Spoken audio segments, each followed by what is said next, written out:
Shalom, jumpa lagi di Klavos Sukacita.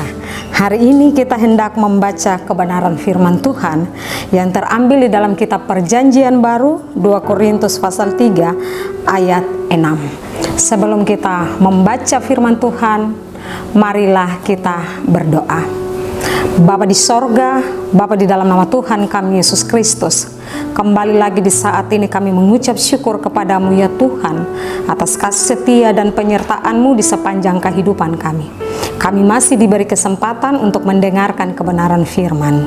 Oleh dan sebab itu Tuhan, berilah bagi kami hikmat, kuasa dan pengertian sehingga kami mampu mengerti bagian firman Tuhan yang hendak kami baca dan disampaikan kepada kami lewat siaran Klavos Sukacita di hari ini. Kami tidak hanya sekedar mendengarkan firman-Mu, mendengar dan melakukannya di setiap kehidupan kami. Di dalam nama Tuhan kami Yesus Kristus, firman yang hidup, kami berdoa. Amin. 2 Korintus pasal 3 ayat 6 dengan perikop pembacaan pelayan-pelayan perjanjian yang baru.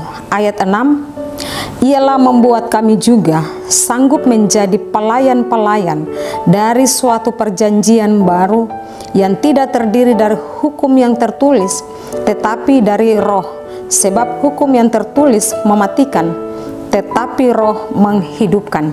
Demikianlah firman Tuhan bagi kita di hari ini. Dikatakan, berbahagialah kita yang membaca, mendengar, merenungkan kebenaran firman Tuhan. Dari pembacaan kita, maka tema yang kita renungkan hari ini, Yesus sumber kekuatan untuk melayani. Tema kita, Yesus sumber kekuatan untuk melayani. Bapak Ibu saudara-saudari Klavos Sukacita yang diberkati oleh Tuhan kita Yesus Kristus. Hari ini ketika kita menikmati hidup, hari ini ketika kita mendapat kekuatan, itu semata-mata berasal daripada Tuhan. Ketika kita membaca surat 2 Korintus pasal 3 ayat 1 sampai 6, tetapi secara khusus pada ayat yang ke-6. Pasti kita bertanya, bagaimana rahasia jemaat Korintus sehingga dipuji, dan bagaimana Rasul Paulus tetap dapat mempertahankan imannya di tengah begitu banyak tantangan? Jawabannya adalah karena karakter ilahi melekat pada Paulus, sehingga ia menjadi surat pujian Kristus. Paulus selalu mengandalkan Tuhan, maka Roh Kudus bekerja secara maksimal dalam pelayanannya. Kita tahu bersama latar belakang Rasul Paulus. Ia adalah tokoh agama, seorang yang pandai menguasai Taurat, tetapi ternyata bagi Paulus semuanya sia-sia di luar Tuhan. Ketika Paulus dijamah oleh Tuhan dan bertobat, maka secara luar biasa ia dipakai Tuhan, bukan karena kekuatan, bukan karena kepandaian, tetapi karena kasih karunia Tuhan itu nyata dalam hidupnya. Paulus katakan kepada kita bahwa ialah membuat kami juga sanggup menjadi pelayan-pelayan dari suatu perjanjian baru yang tidak terdiri dari hukum yang tertulis, tetapi dari roh. Sebab hukum yang tertulis mematikan, tetapi roh menghidupkan. Bapak Ibu saudara-saudari kekasih Tuhan, pelayanan seorang hamba yang berhasil selalu terkait dengan sikap yang memberikan kebebasan penuh.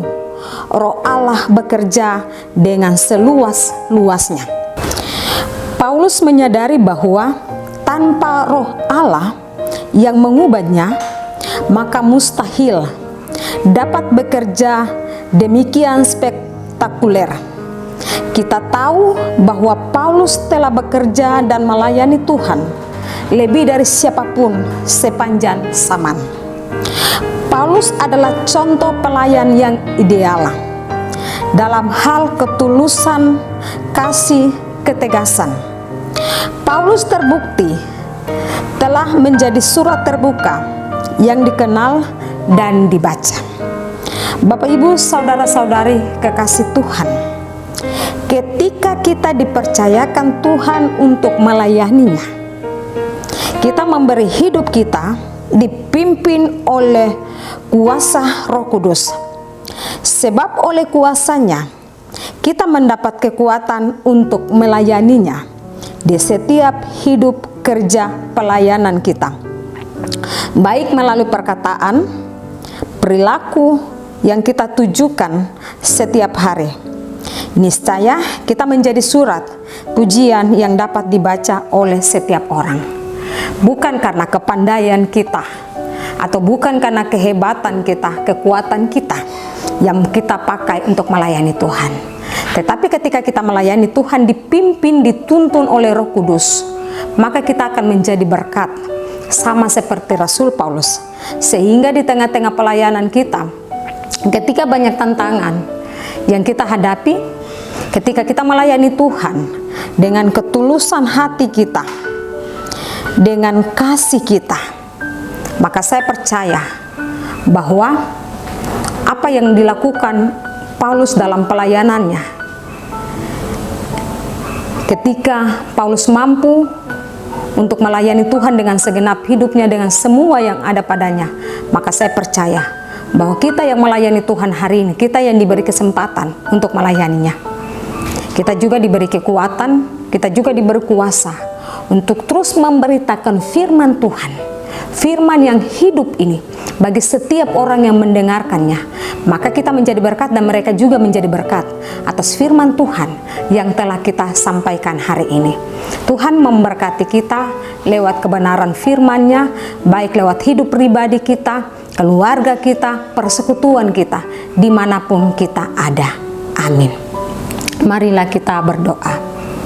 Kami bersyukur dan berterima kasih kepadamu ya Tuhan, karena hari ini kami boleh belajar dari kisah pelayanan Rasul Paulus yang menjadi seorang pelayan yang dipakai Tuhan.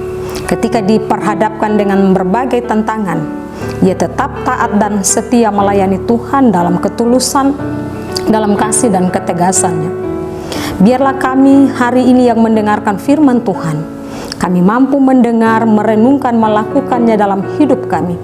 Sehingga ketika kami dipercayakan Tuhan untuk melakukan pelayanan di tengah-tengah dunia ini, kami juga menjadi berkat bagi setiap orang yang kami layani lewat pemberitaan firman Tuhan. Tuhan memberkati setiap kami yang mendengarkan firman Tuhan hari ini lewat channel Klavos Sukacita. Biarlah kami terus diberkati Tuhan di setiap hidup, kerja, dan pelayanan kami. Di dalam nama Tuhan kami Yesus Kristus, kami berdoa. Amin. Shalom. Tuhan memberkati.